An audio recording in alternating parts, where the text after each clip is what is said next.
Aldığın yara ışığın sana akacağı yerdir der Mevlana. Gerçekten de öyle olabilir mi?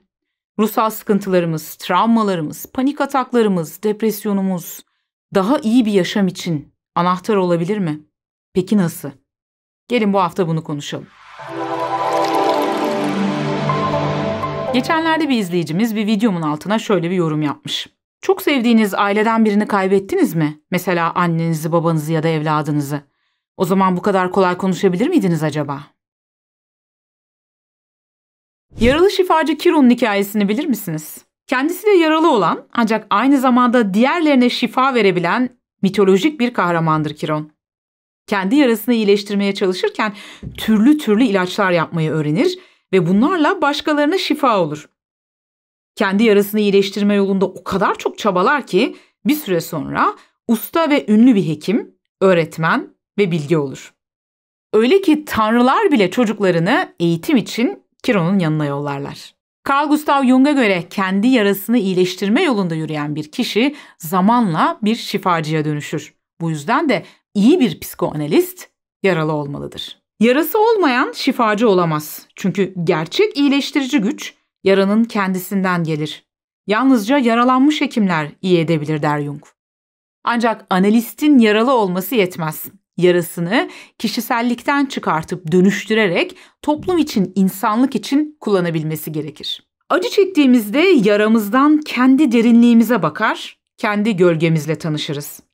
Toysak orada sadece kendi yalnızlığımızı, bilgeysek orada bütün insanlığı görürüz der yine Jung.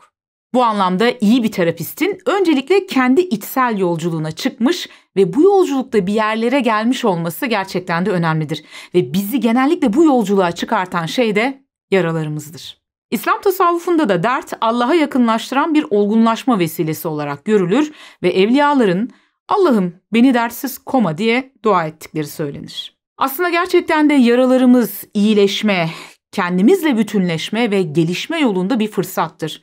Çünkü yaralarımız vesilesiyle kendimizle, gerçek benliğimizle, bastırdığımız gölgemizle tanışırız. Bu noktada daha önce gölge kavramını duymamış olanlar için gelin bunu daha önce anlattığım bir videomdan bir kesit izleyelim. Her ne kadar pek çoğumuz kendisini çok dürüst, çok iyi niyetli, çok yardımsever olarak görsek de kişiliğimiz sadece bu yönlerden oluşmuyor.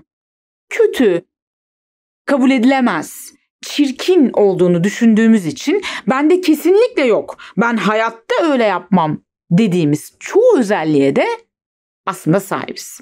Yani her birimizin içerisinde bir miktar yalancı, bir miktar hırsız, bir miktar bencil, bir miktar tırnak içinde kötü yön de var. Ancak bunları fazlasıyla bastırdığımız ya da reddettiğimiz için çoğu zaman farkında değiliz. Psikolojinin babalarından Carl Jung, kişiliğin bu karanlıkta kalan yönlerine gölge yönlerimiz der. Jung'a göre persona kişiliğimizin maske kısmıdır. Ne olmayı istiyor ya da dünya tarafından nasıl görünmeyi diliyorsak odur. Yani personamız dışarıya gösterdiğimiz cici kısımlarımızdır. Gölge ise benliğimizin karanlık ve hor görülen tarafıdır. Çocukluktan itibaren bize neyin iyi, neyin kötü, neyin kabul edilebilir, neyin kabul edilemez olduğuna dair pek çok öğreti verilir. Pek çok şey öğretilir.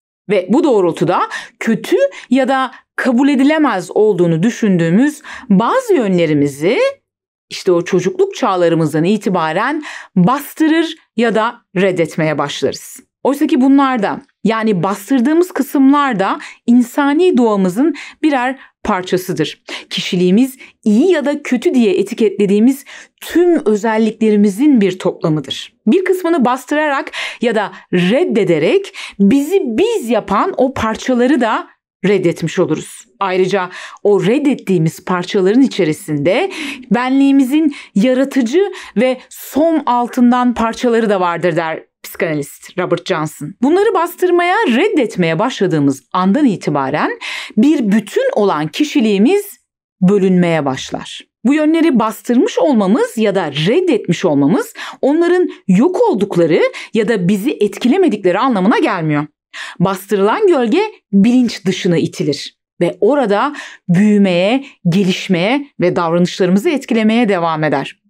Ve biz farkında olmasak da o artık oradadır ve nedenini anlayamadığımız pek çok davranışımızı yönetmeye başlar. Sebebini bilmediğimiz ani öfke patlamalarımız, durduk yere gibi görünen tetiklenmelerimiz, çeşitli takıntılarımız, korkularımız, arzularımız, ani duygusal iniş çıkışlarımız ve nedenini anlayamadığımız pek çok duygu, düşünce ve davranışımızın altında bastırılmış, reddedilmiş, orada olduğunun farkında bile olmadığımız gölgelerimiz yatar. Gölge aydınlanmak, aydınlığa çıkmak, itildiği bilinç dışından bilinç yüzeyine doğru çıkmak ister demiştik.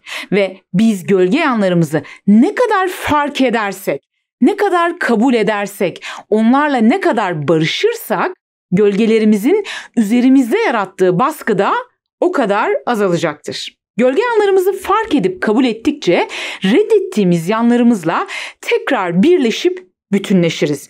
Ve işte o zaman rahatlamaya başlarız. O zaman yaşadığımız pek çok sıkıntıdan kurtulmaya ve iyileşmeye başlarız.